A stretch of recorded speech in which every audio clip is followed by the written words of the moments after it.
So I'd like to start off with the land acknowledgement. And today I would like to acknowledge the long history of Turtle Island from coast to coast and the original people of this territory.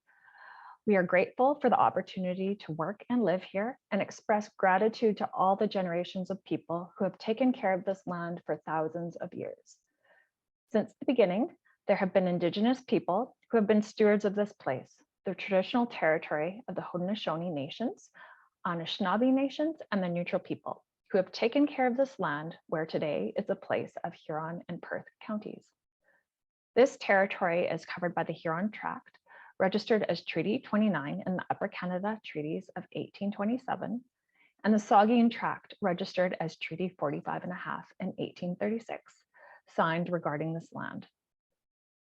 We also acknowledge the Indigenous people on these lands at the time of the wampum treaties, including the Dish with One Spoon Wampum Treaty, under which multiple nations agreed to care for the land and resources by the Great Lakes in peace. We do acknowledge with humility that the inequities connected to colonization, the inequities that are, sorry, I lost my place here.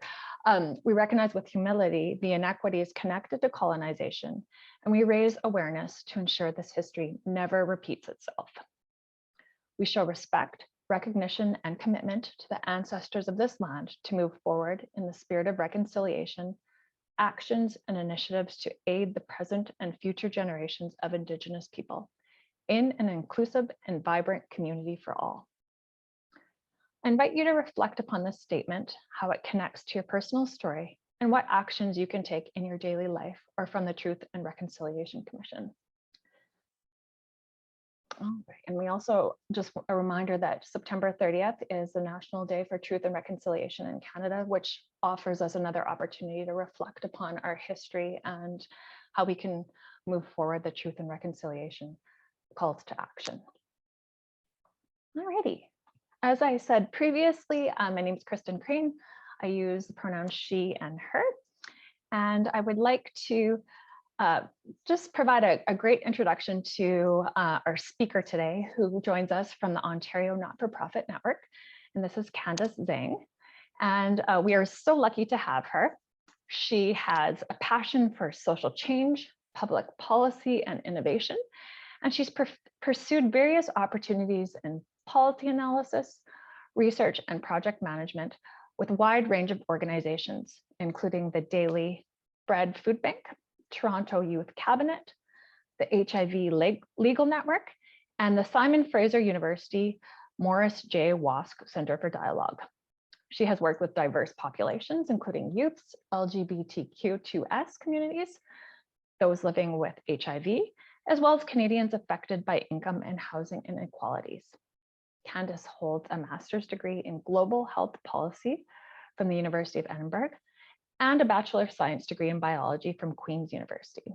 And Candace joined, like many of us, she was a pandemic start, and she's been with the Ontario Not-for-Profit Network since March 2021. And with that, thank you, Candace, and we shall turn it over to you. Thank you so much, Kristen, and thank you so much, everyone, for giving me the opportunity here today to share our sector survey results. If I could ask Will to quickly pull up the slides, and then we'll get started.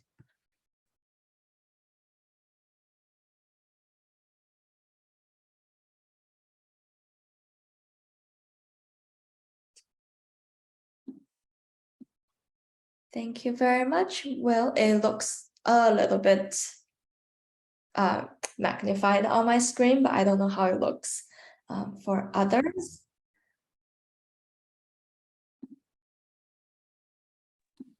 Okay, so it's a little too zoomed in. I can try to. Yeah, I think it's a little bit zoomed in. Okay. Let me see what I can do about that. If I just put it in.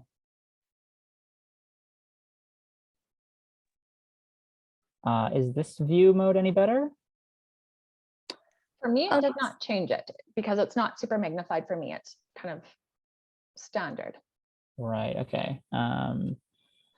I'm wondering if I can just try. the screen, Candace, if you do view options yourself, and it might adjust it for you how you are seeing it on your screen.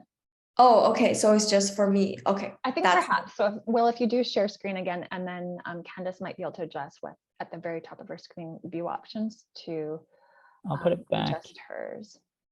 Okay. Back in full screen mode. Amazing. Okay, perfect. Just wanted to make sure it's not cut off for others. So if we could go to the next slide, please. Thank you so much, Will. Yes. All right, so just a quick overview of what we're going to talk about today. So we'll start with a very quick background and context of our 2022 survey.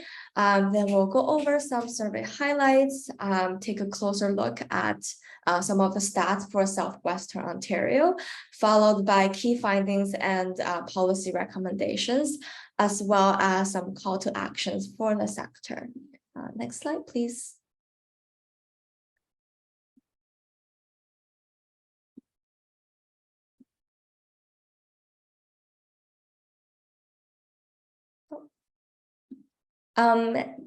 So this year's survey is actually ONN's fourth sector survey. So before the pandemic started in 2019, that's when we had our very first sector survey. And the purpose of that survey was to look at the impact of the 2019 provincial budget on the nonprofit sector. But then the COVID-19 pandemic happened. So in 2020, I think in April, we did another flash survey of the sector just to quickly see how the sector was doing during the pandemic. And then we also did another survey in spring 2021 to look at the state of the sector 1 year later. But then in the past year, a lot more has happened, as all of us knew.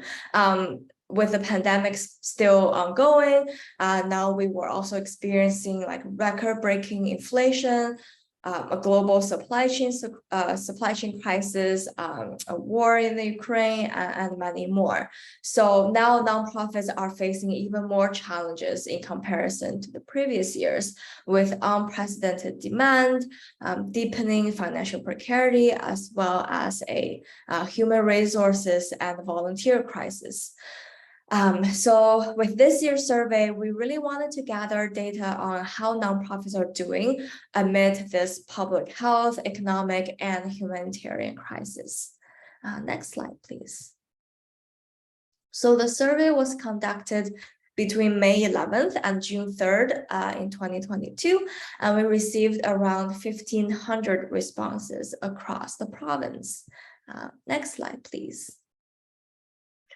So for every single survey question, the results were cross-tabulated by different categories. So for example, organization's region, operating budget or size, primary language of operation, so English or French, as well as subsectors. Next slide, please. So on top of the 4 categories that I just mentioned, we also did the cross-tabulation for volunteer-run organizations, rural organizations, as well as organizations with different types of operating models. So for example, registered charity, registered nonprofits, but also grassroots organizations, nonprofit social enterprises, as well as cooperatives. So we can see how organizations in these categories also answered each of the survey questions. Next slide, please. And also in an effort to shine a light on the specific impacts on organizations and groups that are often overlooked and underrepresented in policymaking due to systemic racism and colonialism. This year, we also asked respondents to indicate if they identified as either Black-led, Black survey, and or Black focused. and or Indigenous-led, Indigenous-informed, Indigenous benefiting, or an Indigenous partnership. So B3 and I4 in short. So subsequently, we had 3% of respondents in total who identified as B3 organizations and 2% as I4 organizations. And we will continue to build on this data working with our network partners. So the results were also cross-tabulated for, like B3 and I4 as well. So we can also see how they might have answered each questions differently. Next slide, please. So we've produced 4 different resources from our survey, and they're on ON's website. So there is the open data, which is in the form of an Excel sheet with a detailed breakdown of the data. There is also a technical report, which includes the overall highlights of the survey results, as well as highlights for each of the categories that we've just mentioned earlier. So like subsector highlights, regional highlights, that's where you can find all that information. There is also a policy report with key findings, analysis, and policy recommendations. Last but not least, our wonderful communications team also created some infographics that our network can use to share and amplify the survey results on social media. So I've also just put a link in the chat where all of this information is hosted on our website. So I encourage each one of you to take a look and check it out. Next slide, please. So now let's take a closer look at some of the data and stats for Southwestern Ontario nonprofits. Next slide, please. So, we have, if you go to the Excel version of the data sheets, you'll be able to have a closer look at a detailed breakdown of how nonprofits in Southwestern Ontario answered every single one of the survey questions. But here I've just pulled out a few highlights from that, considering our limited time here. So the first one is that almost half of the organizations in Southwestern Ontario identified the lack of funding as a main factor affecting their organization's ability to recruit and retain staff, which is a lot higher than the provincial average of 39%. Also, 24% of the organizations in Southwestern Ontario received the OTF Resilience Communities Fund. 86%, which is a really high number, has seen an increase in cost, even higher than the provincial average of 83%. As well, 67% of organizations experienced staffing challenges with recruitment and or retention. Again, is higher than the provincial average of 65%. And also to take a closer look at some of the factors affecting organizations' ability to recruit and or retain staff. So 68% identified staff burnout and stress as the main factor. 59% identified skills shortage as the main factor. 52% reported the wage disparity for similar or same jobs across sectors is the main reason, and 21% said lack of paid learning or advancement opportunities is the main factor affecting their ability to recruit and retain staff, which is the highest among all regions. Next slide, please. So I thought it would also be quite interesting to take a very quick look at the highlights, but by the type of operation, especially to take a closer look at grassroots or community groups, social enterprises, as well as nonprofit cooperatives, because most of the times, a lot of the survey that we've done in the past or other surveys, they have a very huge focus or, a significant amount of respondents are either registered charities or registered nonprofits. So we don't always get an opportunity to have a closer look at those 3 types of organizations.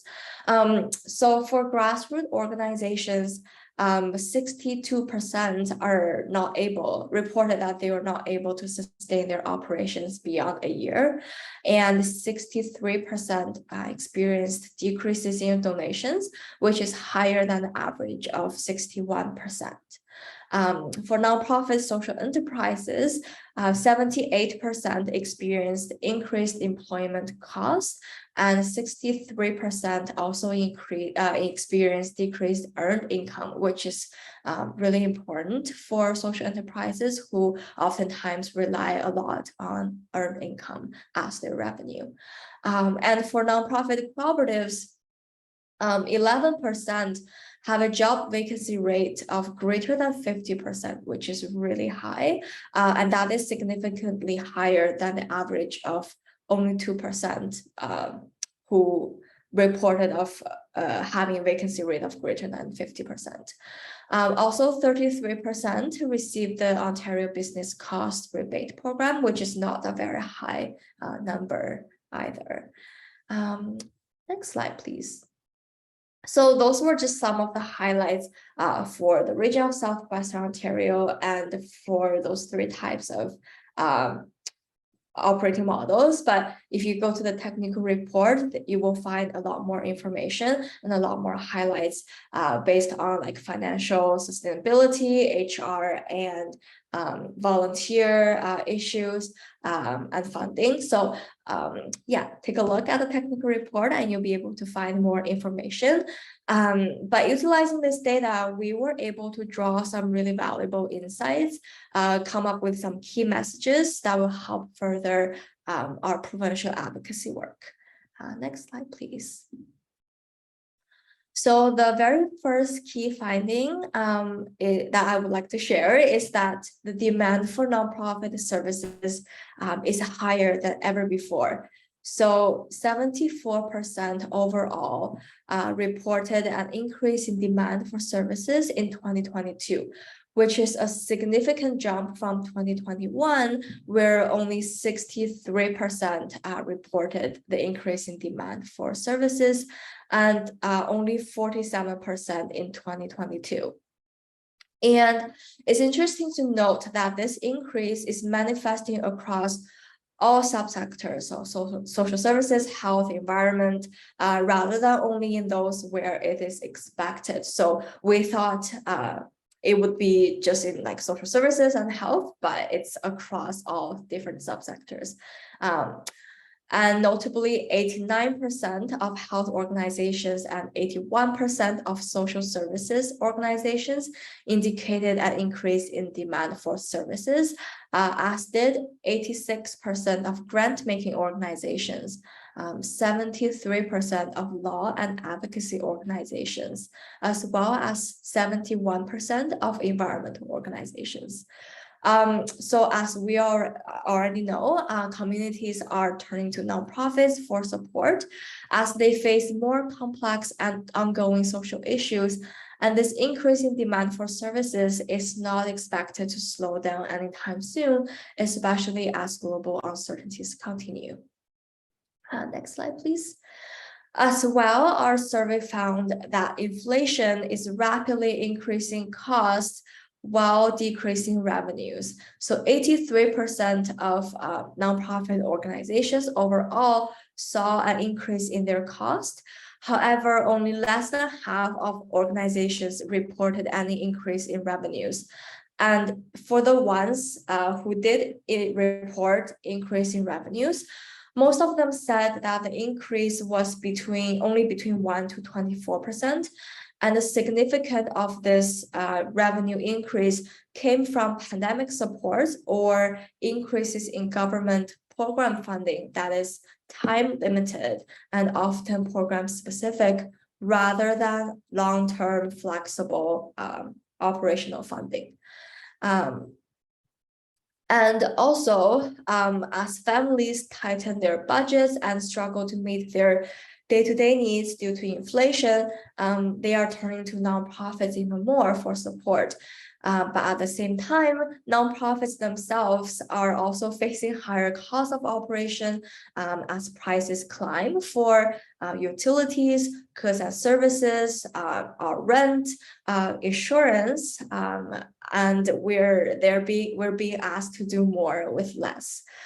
And although inflation, it's something that impacts everyone and all sectors, including the private and public sector, the nonprofit sector is impacted in a unique way because nonprofits are different from the private sector and the public sector, especially in comparison to the for-profit sector. Many nonprofits do not charge for their services, and even when we do, we charge for a very small fee that is usually less than the market amount.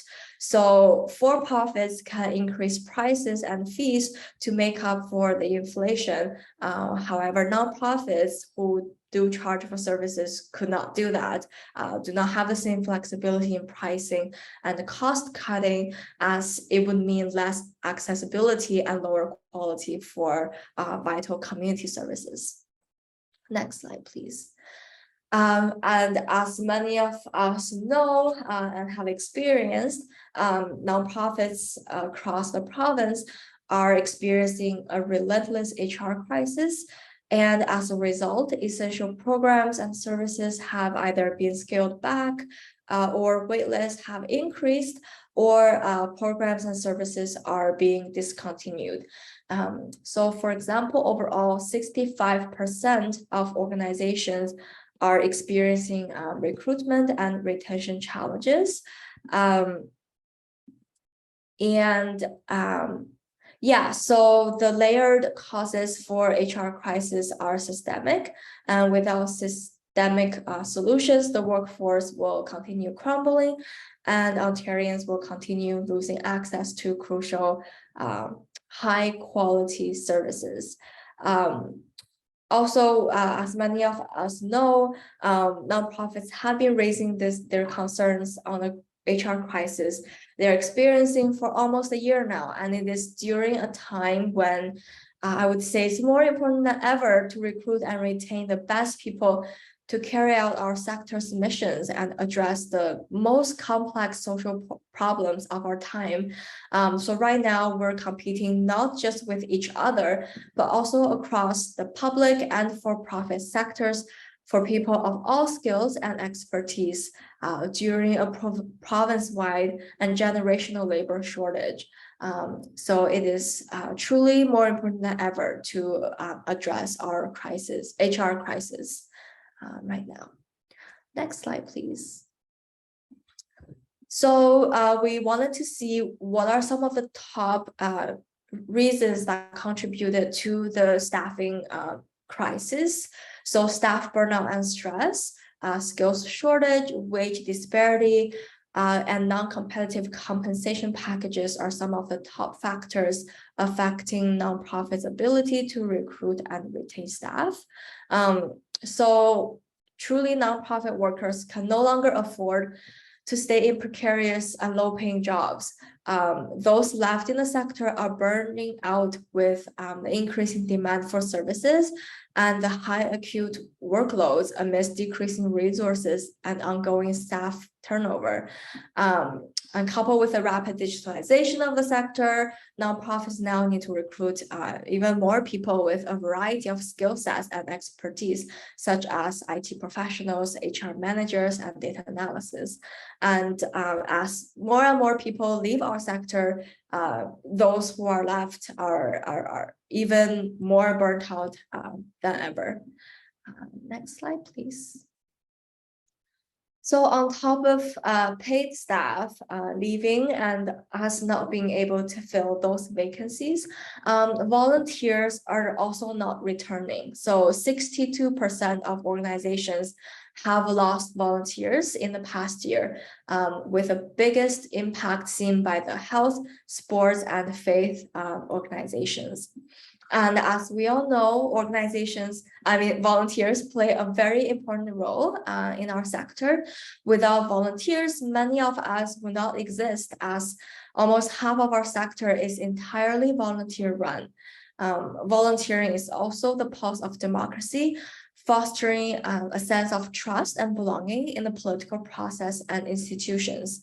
So the vibrancy of our communities and the sustainability of nonprofits really depend on rebuilding these volunteer connections. Next slide, please. So nonprofits are also, nonprofits are also less optimistic about their financial sustainability.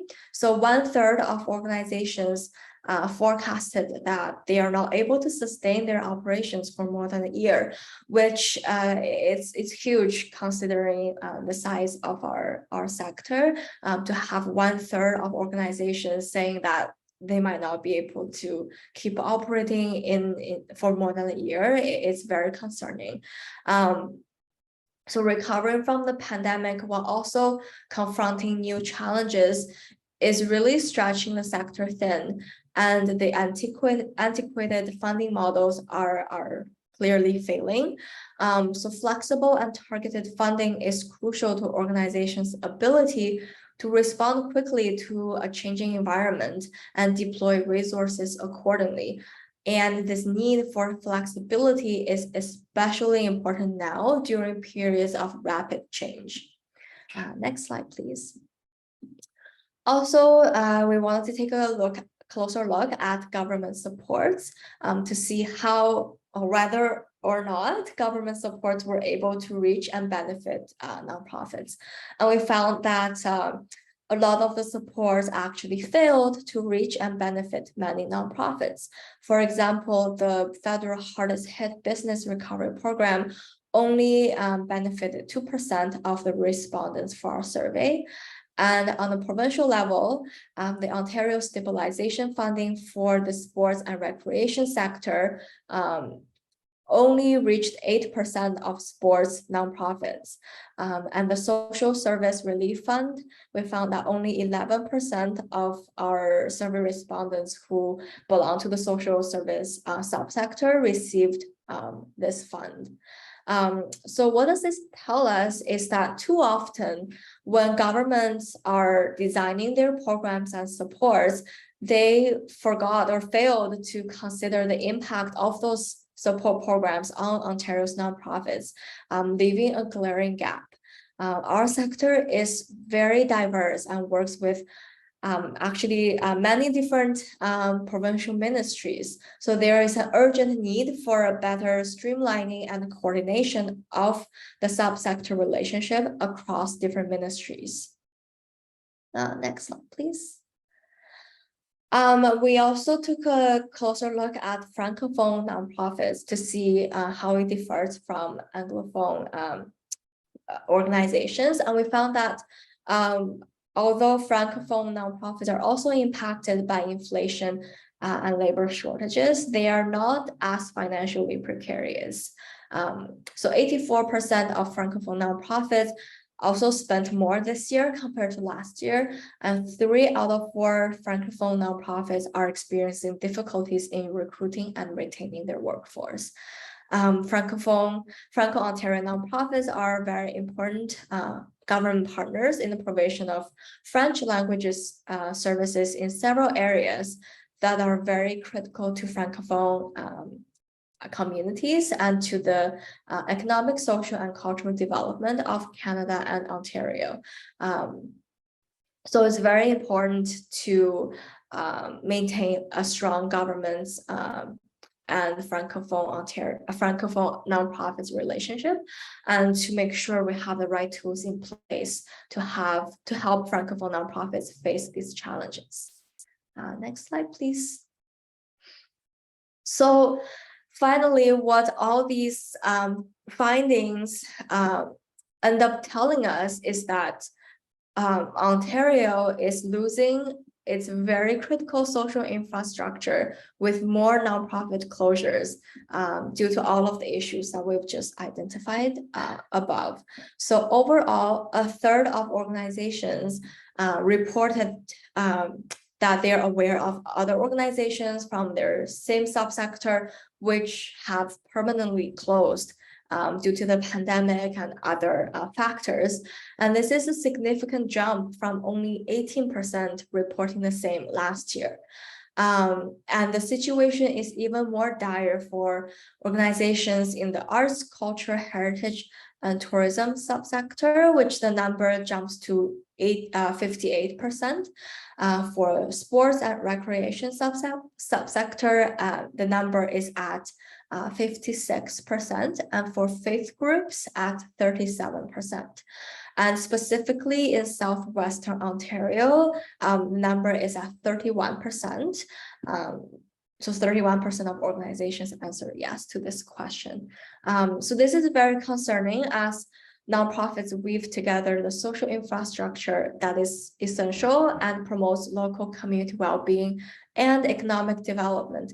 If we lose our nonprofits, we really lose the community glue that helps Ontarians thrive, and we risk our economic, social, cultural, and environmental sustainability. The rapid loss of nonprofits is really alarming as it is happening quietly, and those bearing the brunt will have nowhere else to turn to, and those bearing the brunt will be our communities. Next slide, please. So yeah, those are a lot of numbers and a lot of heavy stats. But from those key findings, we came up with some policy recommendations to the government of Ontario. Next slide, please. So the first policy recommendation is to create a home in government for the sector so that we could efficiently work, so that the government can efficiently work with Ontario's 58,000 nonprofits and charities.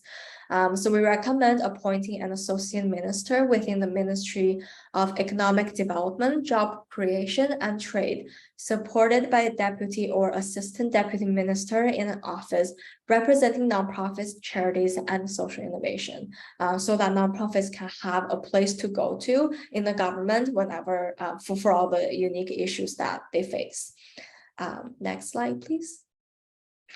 The second policy recommendation we have is to build a sustainable social infrastructure for Ontarians immediately. So that means transitioning to stable, long-term, and flexible operational funding that reflects the true cost of delivering services and programs, keeps pace with current inflation, and responds to emerging needs, as well as reducing administrative burdens on nonprofits. Next slide, please. The third recommendation is to ensure a resilient nonprofit workforce for the future.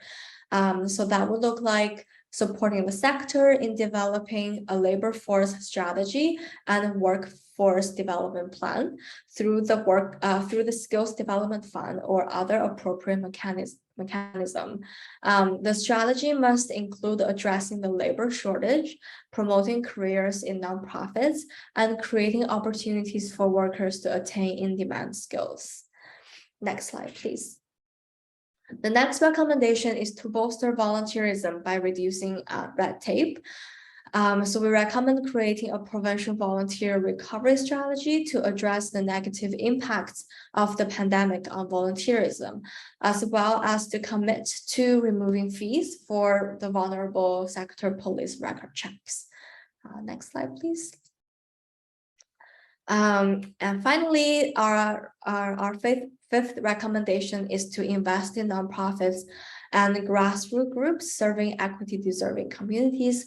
So this particularly includes Black and other racialized communities, First Nations, Inuit, and Métis communities, and organizations serving persons with disabilities, women, youth, newcomers, including Francophone newcomers, low-income households, and more. Next slide, please. So on top of those recommendations to the government, we also have some to action for the nonprofit sector. So the first is to connect. We encourage you to convene across your subsector and your region to share information with each other, to hear each other's stories, what is going on with other organizations, and to align on minimum standards for wages and an administrative cost for when funding opportunities and contracts arise. You'll have those information handy. And also, we encourage you all to share your story. So ally with workers, unions, employers of all sizes in the sector and communities to make clear to the public and to the government the alarming current situation of the sector and what it would cost if we don't act and support our nonprofits. And finally, we encourage you all to engage in collective advocacy. So amplify the recommendations in this report to the provincial government in your own public policy and advocacy work, or to utilizing the survey results and data to advance your own advocacy efforts and your own policy recommendations. And with that, I think I'm going to direct it back to Kristen, who's going to have some polling questions for the audience. Yeah, thanks so much. As Candace said, thanks for all that really valuable information. I think our brains are all trying to capture all of this information that Candace has shared with us. We'll make sure to share the recording with you afterwards too, because I know when there's a lot of information like this and stats, it kind of helps to have that to refer back to again. So I'm going to launch the survey. We've got, I think, 5 questions here, and there's, if you can just answer those. So for those of you that haven't finished the questions, please feel free to go through and finish those. I'm just going to read out some of the results here. For the first question, during COVID, the demand for your organization's services, 67% of you have said increased, 13% have said decreased, and 20% have said stayed the same.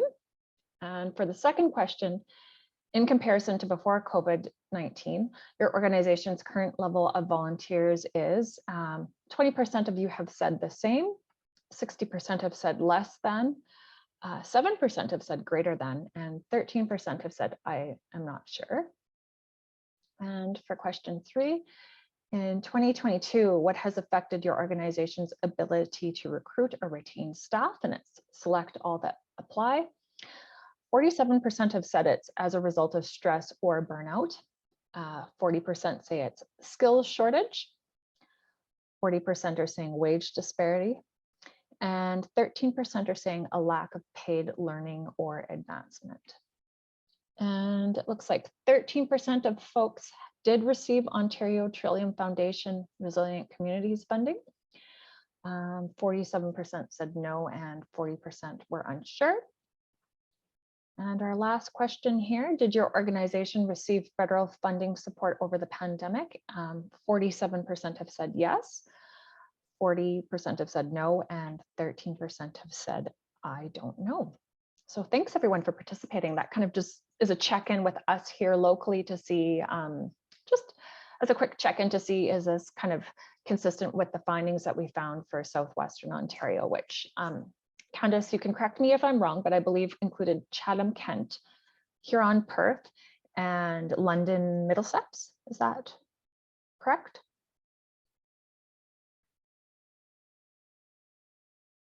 Mm-hmm. Yeah. Okay.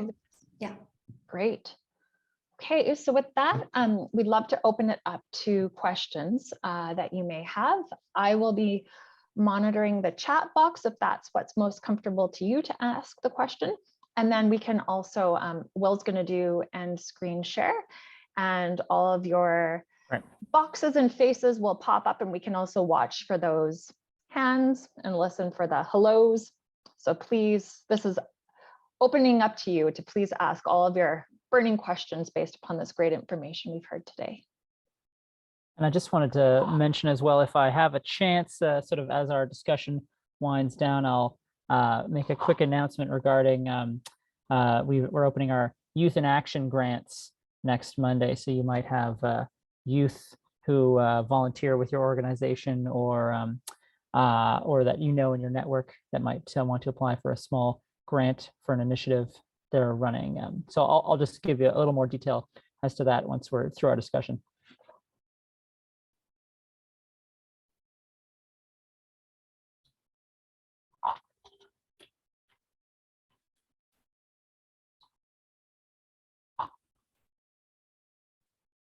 I realized I was on mute. Heidi, please go ahead and ask your question. I'll start us off. You know, I'm a bit curious. Thank you so much, Candace. I mean, I think the more we can learn about our sector, we're a funder. How can we be better funders? The conversation, and I'm not saying I agree with the conversation, but often we'll hear from the private sector or from our donors, you know, why aren't charities working together better? Because we really do all come with our own passion and sometimes think that we need to go it alone. So I'm curious, the statistics that you're sharing, is this really at the individual level? And is there any accommodation that's made for if organizations of similar services worked together or had the means to work together, would that make them more sustainable than perhaps how they're answering the survey right now, saying we're drowning, but there is another organization that maybe they don't want to work with or don't know how to work with? We're seeing that at the national level. Cancer organizations are coming together. It's not easy, but at the end of the day, has there been any allowance made for that in your research, Candace, or is there any appetite to be looking at that?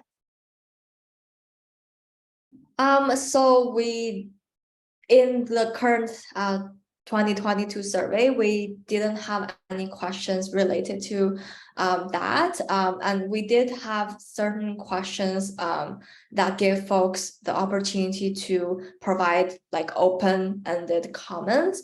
But if I remember correctly, I don't think I've seen a lot of folks talking about like working together or like merging. I think that's kind of similar to what you're talking about. So it hasn't been a recurring topic, but it's interesting to hear that some of the cancer organizations are thinking of working together. And of course, like it's always good to like communicate with each other and see if you can like work together, even with like advocating, right? Like our voices are louder if we work together. So yeah, I hope that kind of answers your question. Thanks, Candace. That was a really interesting comment too, and I've been hearing that more and more as I grow in this role and are participating in more conversations about that.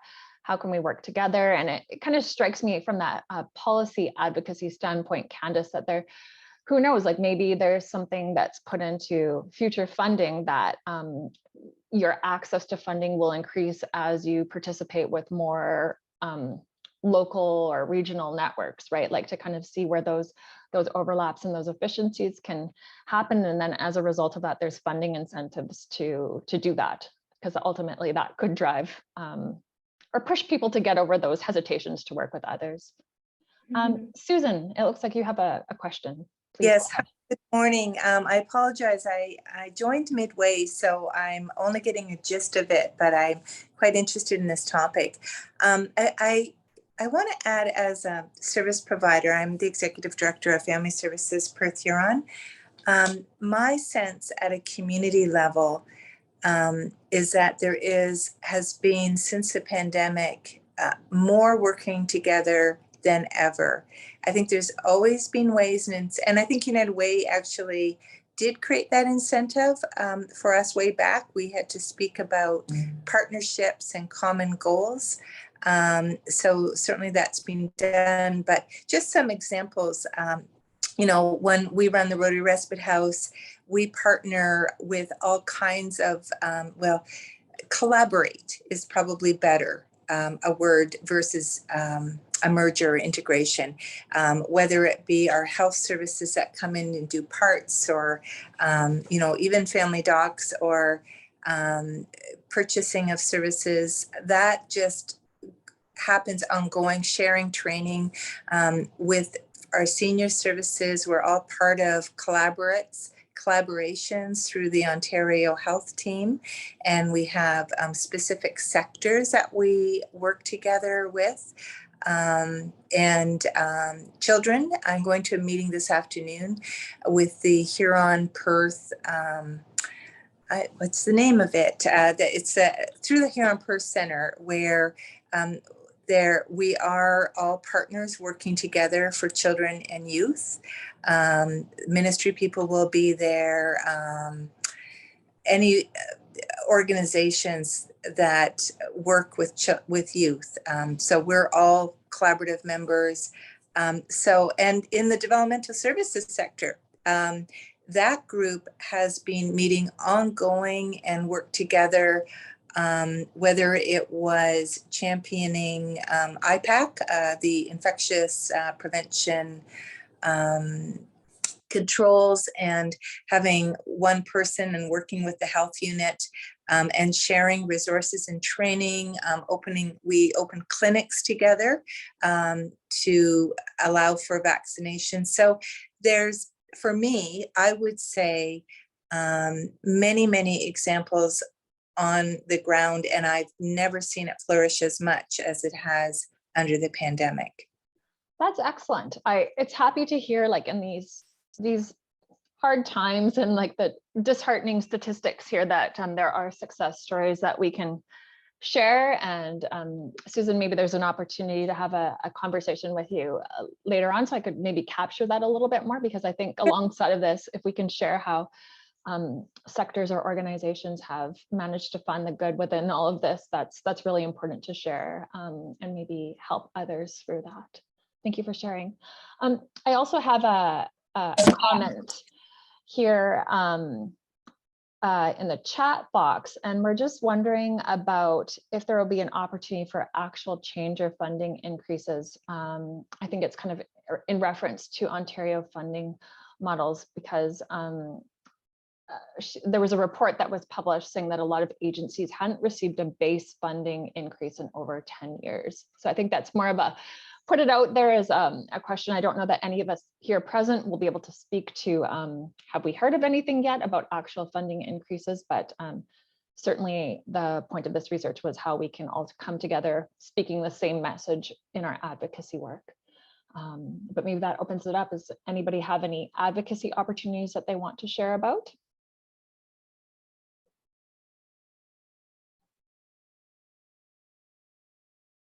Okay. Well, I had a sort of, I mean, kind of, you know, that was maybe a question about, yeah, the opportunities for increased funding, and we're talking about the base funding.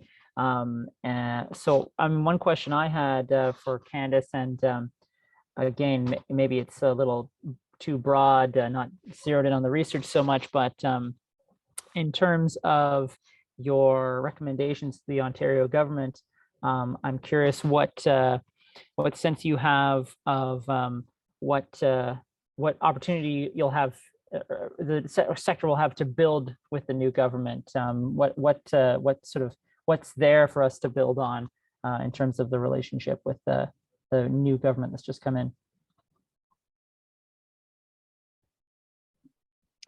So just to clarify a little bit, the question is how can the sector work better with the new government, the new Ontario government? Yeah, I'm specifically interested in whether you see like there being specific potentials with this new government that we're dealing with, like as opposed to just, you know, on overall Ontario government recommendations. So quite interestingly, so ONN, for example, we've been doing quite a lot of government relations work this year. So this month, we've been having a lot of meetings with the new ministers and their staff.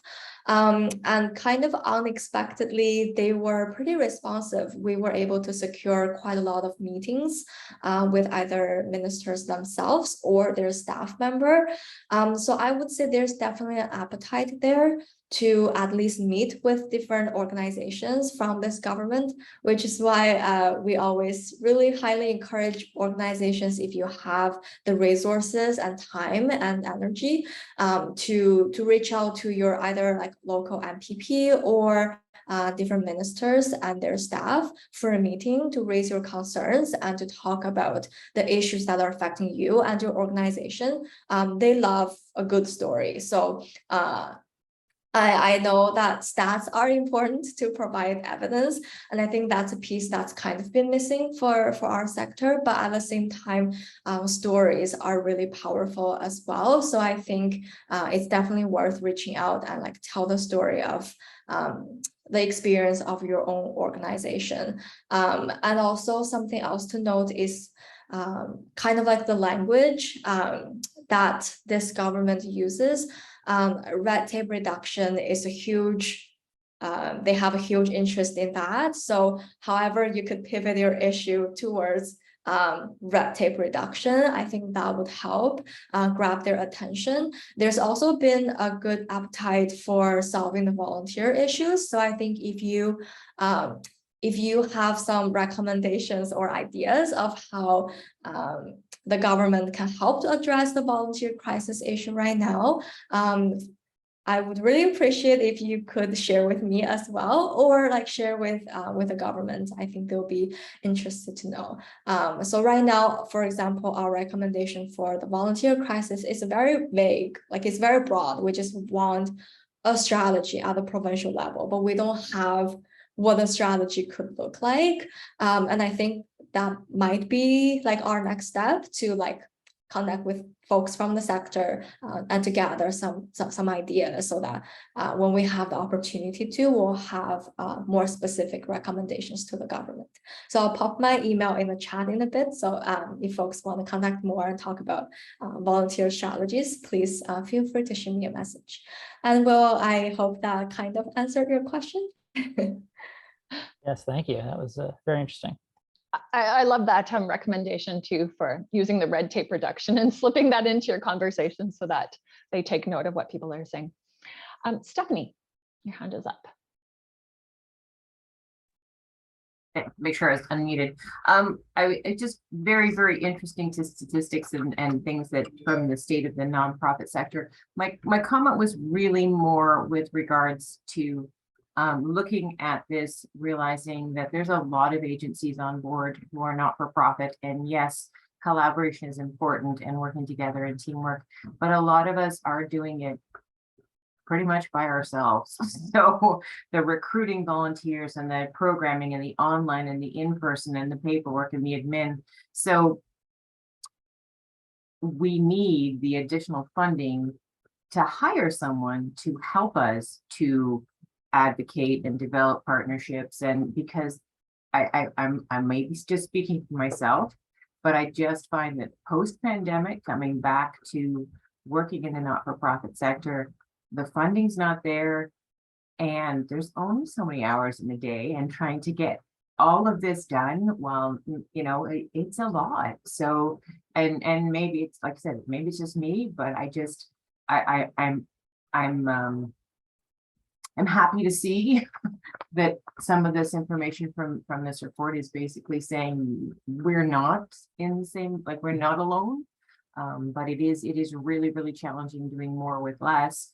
And you know, the proverbial dangling carrot, we're going to increase your base funding, because the other thing with applying for your grants are always program specific. And every time you put a program in, it has to be unique, it has to be individual. You can't just say, I still need another person to help me with X. I need another person to help me with Y.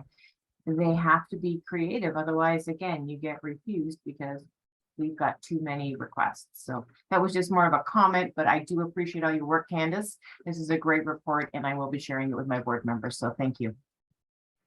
That's a good kind of segue into something else, Stephanie, that our next not-for-profit workshop is going to be held on Thursday, October 19th at 10 a.m. And that will be speakers from V Formation that will be coming together to kind of help you write what you would use to describe your organization to market yourself, whether that would be for volunteers or funding or even recruitment opportunities, and how to create some of those materials that you would be using to put together for any of those grants that you're applying for. So that maybe will help step towards that a little bit more, supporting the sector. And please, like anything that Social Research and Planning Council can do to support the sector, that's why we're here. So I'm hearing that potential topics to work with the sector on would be supporting advocacy, supporting volunteer recruitment, anything that we can do to facilitate partnerships within the sector. All of those could be roles that SRPC can play through the role of this network. And I think that's something that I would really like to, and the team would like to work with all the sector on, is what value can you get out of this network, of our local network. We came together during COVID times. There was a lot of change and upheaval, and coming together just to talk about how are we managing this, how are we feeling, what are some things that we can do. It really was a grassroots movement here. But now that we've moved into another phase of, okay, let's pick up the pieces. How are we moving forward? I think there's a role for this network to evolve into something different, but we really want to get the direction from the members, from the people who are doing this work, about what they would see as value, and we will be as responsive as we can with that. So I encourage you, please reach out at any time in this meeting, afterwards, email, phone, let us know what it is that you would like from us. Heidi, and then Leah. I just wanted to quickly comment, Stephanie, what a beautiful comment you just shared. I think we need to be unified in our message to our leadership. And I speak about our board leadership. We're so fortunate, so many of us, to have passionate, dedicated board members and leaders who really do drive the strategic vision of our organizations. But as the staff, we operationalize that, we make it happen. And I think sometimes there's an opportunity, and perhaps, Kristen, this is something that we can work on as a group, is educating our board that operations is not a terrible word, that our health and resiliency, the health and resiliency of our organizations demand operational support. And we have to be comfortable standing in the boardroom having that conversation. One of my board members asked when we were looking to recruit, are you hiring a recruiting agency? And I thought it was such a powerful statement. I thought our board members are changing their perspective of how they're leading us now.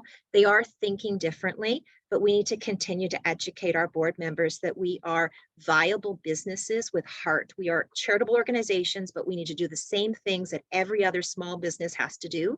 And it's so important that they support the infrastructure of what we do and how we can support our leadership in that. So Stephanie, you can do your work, but know you're supported in finding those volunteers, training those volunteers, and expanding your work. So that to me would be something I would vote for, is how could we advocate and change our conversation with our boards that says, here's what we need to run our organizations and to be powerful organizations in the service we provide. And I think we need to shift that dialogue from, asking our funders. Stephanie, we're a funder. And this past year, we told everyone they could apply for operating funds from us. We gave out over $300,000, and a lot of those were operating grants. So we're shifting that. Leah's on this call right now, who's our grant, taking care of our grants. We have to listen to the sector and be funding differently as well, and be thinking about that. So I think it's about changing the conversation, but just a few thoughts it's what's kind of tugging on my heart at night. I wholly agree. And sometimes, like, having come from municipal government, I see the same conversations that were happening within municipal government with how do you speak to political leadership about those same things, right? It's the decision makers, how to give them that information to advocate for what you need as an organization. If we are struggling with our budgets, or we're not allowed to put our budgets towards our operational needs or salaries, even then, like, it really constrains us. And this is proof that we're all suffering because of it. So thanks, Heidi, for those great suggestions. And Leah, did you want to add something? Just on the heels of what Heidi was speaking about continuing to educate, I was really just interested about the new indicators that you spoke of, Candace, of the Black-led or Indigenous led stats that were brought in. And I was curious about if those numbers were surprising, excuse me, or if that was where you thought those were going to fall, or if you didn't get the responses to those questions that because it's a new indicator, perhaps people were confused about which ones they should choose. I was just interested if you had an expectation going into it, you thought it would fall into this percentage, and what that looked like when you received the answers. Thank you for your question, Leah. So I would say, well, first of all, I think it's very important to acknowledge that with having only 1,500 responses in total, and then having 2% to 3% of respondents who've identified as being B3 or I4 organizations, the number is quite small. So I can't say for sure how representative they are of the broader experience of the general B3 and I4 organizations. But from the results that we were able to get from the results, I would say it's kind of what we've expected. But usually for each question, the answer is always, the situation is always worse for B3 and I4 organizations. As an example, even though overall nonprofits are less optimistic are about their financial sustainability compared to last year, but it's worse for B3 organizations. And well, something I kind of didn't get a chance to mention was that we also have a lot of open-ended questions and space for folks to elaborate a bit more on their situation. And I think that part is where we were able to get a better picture of the experience of those B3 and I4 organizations, because they really start to describe and tell the story of their challenges throughout the pandemic. So, and speaking, tying back to what Stephanie and Heidi were talking about, core funding and operational funding, for example, I have a quote here from an B3 organization who said, the lack of core funding continues to be a significant challenge for our small B3 organization, and this prevents us from planning staff related to hiring, program delivery, and strategic mapping for more than 3 to 6 months at a time. And we require access to technology and the reserve fund to be able to adequately deliver on our mandate. So yeah, I think if you're interested in more of how B3 and I4 organizations are doing, highly encourage you to also take a look at the report and the open data. And also being aware of the time, but I just also really wanted to say, like, echo that what Stephanie said earlier about operational funding. And I think and the importance of the education and awareness piece, because in some of our other presentations, we've had people asking, why is that? Why is operational funding so important? Like, what's the difference? And something I didn't even think about myself before is that, like, I didn't realize that a lot of program funding literally only funds the program. They don't even fund the person who is going to run the program. So it's like, how do you expect folks to deliver this program if they can hire someone to do that? But I think a lot of folks really don't. They don't know that. So I think that educational piece and storytelling piece, right, to let people know that, well, that this is what's happening, and if everyone is doing only program funding, then we can't deliver a program without having someone, or only being able to hire someone on a part-time basis or on a short-term contract is not sustainable. So yeah, thank you so much for sharing your experience and raising that issue. And Leah, I hope I answered your question. Okay, we've got Lauren. Yes, thank you. I just wanted to tack on to the end of Leah's question a little bit, just around the B3 and I4. Knowing that those numbers either came in lower than probably exists in across resources, or that those resources aren't identified as existing currently across nonprofits, regardless of sector. Is there planned research and or resources to help to build more Black-led, Black-informed Black serving, and the same with those I4 organizations, programs that sort of help to build that as a catchment group across sectors, and how can we access some of those resources if they are planned, so that we can be building those things into the fabric of what we're doing rather than identifying them only as specific programs. Sorry, Laura, I didn't catch the first part of your question. Could you repeat the? Sure, yeah. So just wondering about whether there's research planned or resources potentially planned to help to bring those B3 and I4 indicators up. So organizations that don't currently have programs that are serving Black or Indigenous communities or are informed by Black or Indigenous participants, how can we start to build that as an existing indicator across programs, not just for specific projects or individual organizations? So that's a great question. I think now there are a lot more resources being developed nowadays for B3 and I4 organizations. And for ON perspective, like we are just constantly building on our network and to try to reach out to, so that we have a stronger relationship with B3 and I4 organizations, so that we can reach them easier in the future. And I think something that's really interesting from this survey that we've noticed is that, so when we talk about B3, it's organizations who fulfill all three, right? So it's both all like Black-led, Black serving, and Black focused.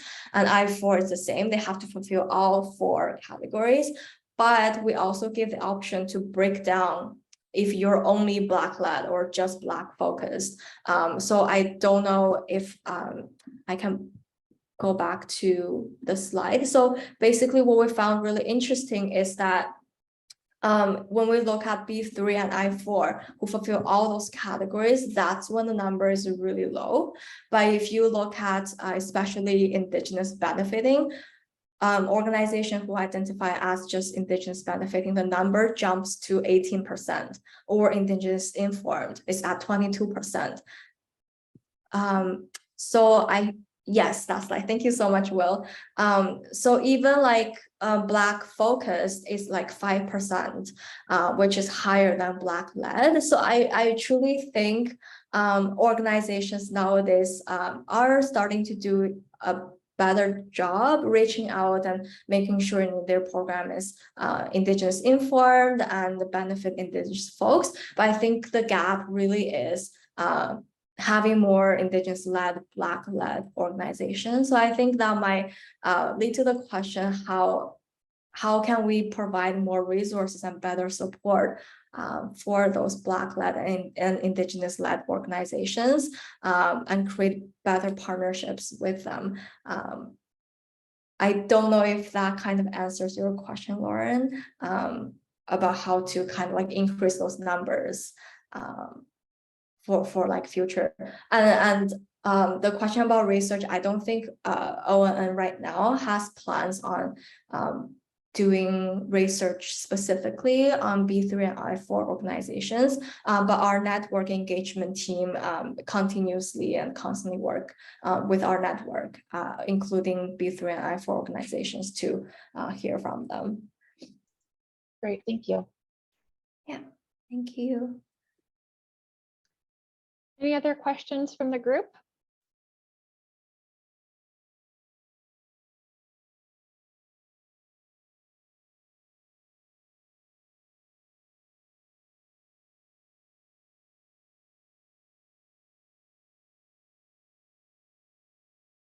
All right. Well, if anybody here is interested to pop ideas in the chat box, there's been a few ideas that have popped up for future topics for this network.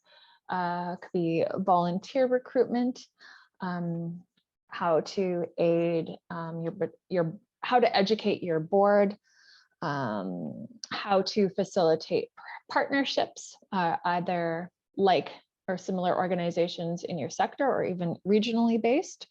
And another idea that could be is, are there skills gaps that we're seeing for our staff? And is there anything that we could facilitate for a workshop for your staff and kind of have that economy of scale. So if there's any ideas, people can pop what they like, pop it in the chat box or contact me afterwards.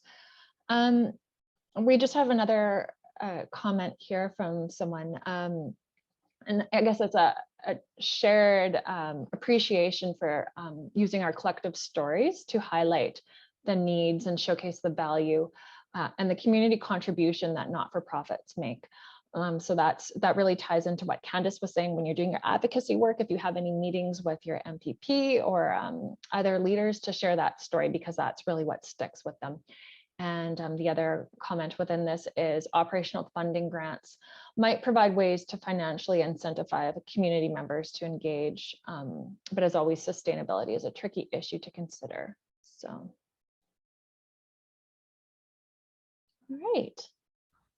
Well, for wrapped up discussion here, if you wouldn't mind, I could take a second just to plug our Youth in Action grants that are opening on Monday, if that sounds like it should take a minute or so. Does that sound okay, Kristen? Yeah, go ahead.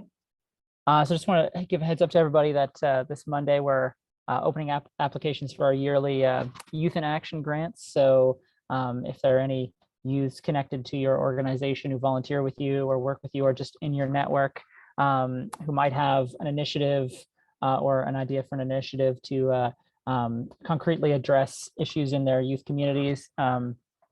These grants are $1,000 grants to fund those youth initiatives.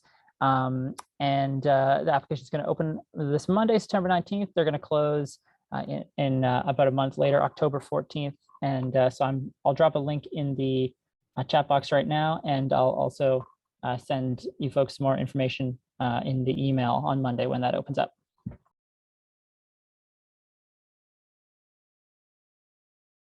Wonderful.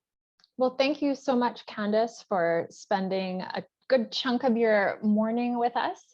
We really appreciate sharing these results with us. We've put a few links into the chat box here, but we can share those out with the group as well afterwards with the technical report. And Candace, one question I had from earlier is, in order to access that data, maybe like that open-ended question piece, how does one access that data? Is it also on your website? Yeah, just want to make sure I'm unmuted. Yes, so it's also on our website. It's called, I believe, called the data, open data. So if you click on that, it automatically downloads. And it's on a different tab though. So on the second tab is all the open-ended comments.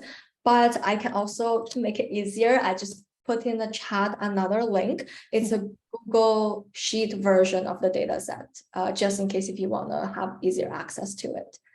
Yeah. Perfect. Thank you, Candace. All right, everyone.